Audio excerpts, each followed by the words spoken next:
नमस्कार साथियों, एक बार फिर से स्वागत है आप सभी का हमारे इस समाचार सेगमेंट में। आज की इस वीडियो में हम कर्मचारी उनके संगठनों द्वारा जो मांग किया गया है उनको मुख्यमंत्री विष्णुदेव साय छत्तीसगढ़ के जो मुख्यमंत्री हैं उनके द्वारा आने वाले समय में जो उचित कार्यवाही की जाएगी उस कार्यवाही को लेकर के एक लेटर जारी किया गया है। उस लेटर को पूरे विस्तार पूर्वक हम इस वीडियो के माध्यम से देखने वाले हैं।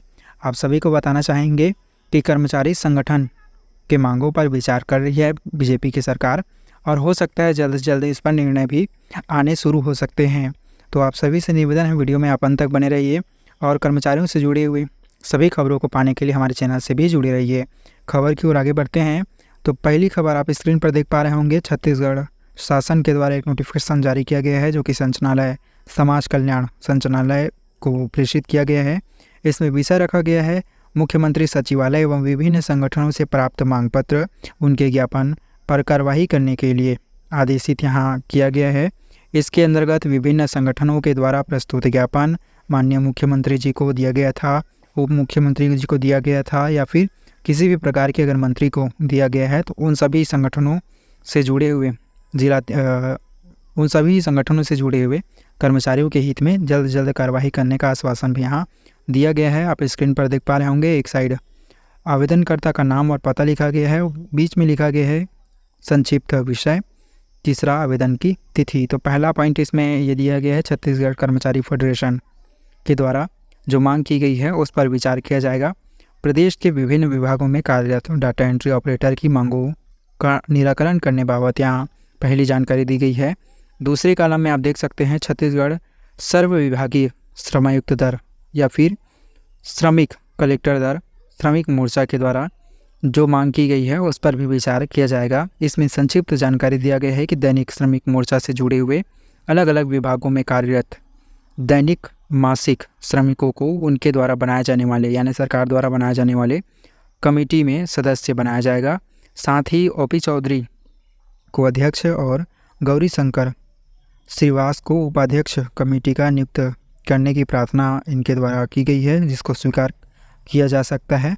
साथ ही इनका ये कहना है कि जितने भी कर्मचारी हैं चाहे वो तृतीय या चतुर्थ श्रेणी में कार्यरत कर्मचारी हैं उनको अभी तक स्थायीकरण नहीं किया गया है, ना ही उनको नियुक्ति पत्र दिया गया है। तो इन सभी मामलों पर विचार करने के लिए यहाँ 2018 मध्य प्रदेश में जो स्थायीकरण योजना लाया गया था उसको दलील देते हुए इनका स्थायीकरण करने की मांग संघ द्वारा की गई है।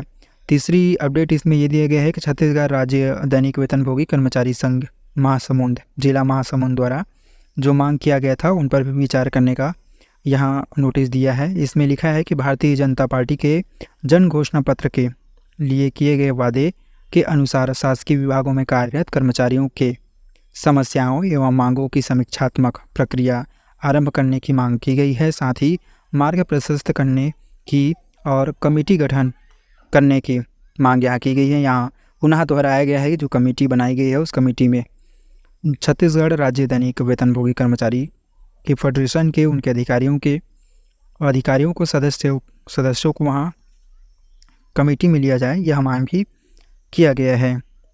चौथी पॉइंट इसमें छत्तीसगढ़ राज्य दैनिक वेतनभोगी कर्मचारी संघ जिला महासमुंद से चौथी मांग यहाँ दिया गया है। इसमें शासकीय विभागों में कार्यरत दैनिक वेतनभोगी कर्मचारी चाहे वो उच्च कुशल के हों, कुशल को हों या फिर अर्धकुशल के हो या अकुशल के हो, आकस्मिक श्रमिक पर काम करने वाले हों, जॉब दर पर काम करने वाले हों, इन सभी श्रमिकों को श्रम सम्मान की राशि के तहत वो मासिक वेतन भुगतान की कोषालय के माध्यम से किया जाए, यह प्रार्थना भी की गई है। पाँचवीं पॉइंट इसमें ये दिया है छत्तीसगढ़ दैनिक वेतनभोगी कर्मचारी फेडरेशन के द्वारा जो कि महासमुंद से ही रिलेटेड है, उनके द्वारा जो मांग की गई है समस्त विभागों में कार्यरत दैनिक वेतनभोगी कर्मचारियों को स्थायीकरण एवं नियमितीकरण करने की मांग की गई है। तो इन सभी कर्मचारी संगठनों के द्वारा जो मांग की गई है उस पर विचार करने के लिए यह नोटिफिकेशन जारी हुआ है। साथ ही आपको बताना चाहेंगे कुछ रिजल्ट भी निकल कर के आए हैं, जैसे आप स्क्रीन पर देख पा रहे हैं। इसके अगले नोटिफिकेशन में इस लेटर के पश्चात 9 मई को यह आदेश जारी हुआ है, जिसे आप स्क्रीन पर देख पा रहे होंगे। यह छत्तीसगढ़ शासन के द्वारा जारी किया गया है, जिसमें निगम मंडल आयोग प्राधिकरण अर्धशासकीय संस्थाओं में संबंधित आवश्यक जानकारियां प्रेषित करने के लिए जो है आदेश दिया गया है। इसमें जितने भी निगम के अंतर्गत काम करने वाले कर्मचारी हैं, मंडल या आयोग या प्राधिकरण के अंतर्गत अर्धशासकीय संस्थाओं में कार्य करने वाले सभी कर्मचारियों की जानकारी सरकार द्वारा मांगी गई है, ताकि उनके संघों के जो विचार हैं या संघों की जो मांग है उस पर सरकार एक निश्चित विचार कर सके। इसमें कुछ जानकारी ऐसी मांगी गई है जैसे कि कार्यालय में स्वीकृत पद की रचना, रिक्त पद की जानकारी और भरे गए पद की जानकारी मांगी गई है। भर्ती नियम भी मांगी गई है, भर्ती नियम की छाया प्रति भी मांगी गई है, जिसमें यह पता लगाया जा सके कि भर्ती नियम में कोई छेड़छाड़ तो नहीं किया गया है। तीसरी जानकारी इसमें अधिकारियों एवं कर्मचारियों की देय सुविधा, अधिकारियों को और कर्मचारियों को क्या क्या सुविधा दी जा रही है, यह जानकारी भी मांगी गई है। चौथी पॉइंट ये कि 31/3/2024 की स्थिति में बैंक खाते उपलब्ध कराने के लिए और उनके अंदर कितनी राशि बची गई है, उस राशि को भी जानकारी जो है मांगी गई है। साथ ही साथ इसमें उपलब्ध वाहनों की जानकारी भी मांगी गई है। तो यह अनियमित कर्मचारियों के लिए एक नोटिफिकेशन जारी किया गया है, जिसमें सभी संस्थानों से जानकारी मांगी गई है। इसके अलावा एक और नोटिफिकेशन इसी के प्रभाव में जारी हुआ है।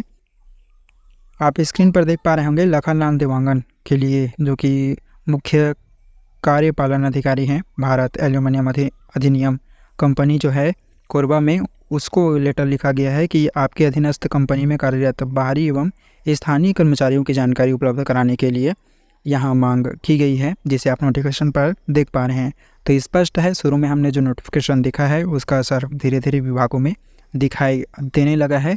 बहुत जल्द ही सभी संगठनों के विभागों में यह जानकारी देखने को मिलेगी। तो वीडियो में बने रहने के लिए बहुत बहुत धन्यवाद। बहुत जल्द एक नई जानकारी के साथ पुनः हाजिर होंगे।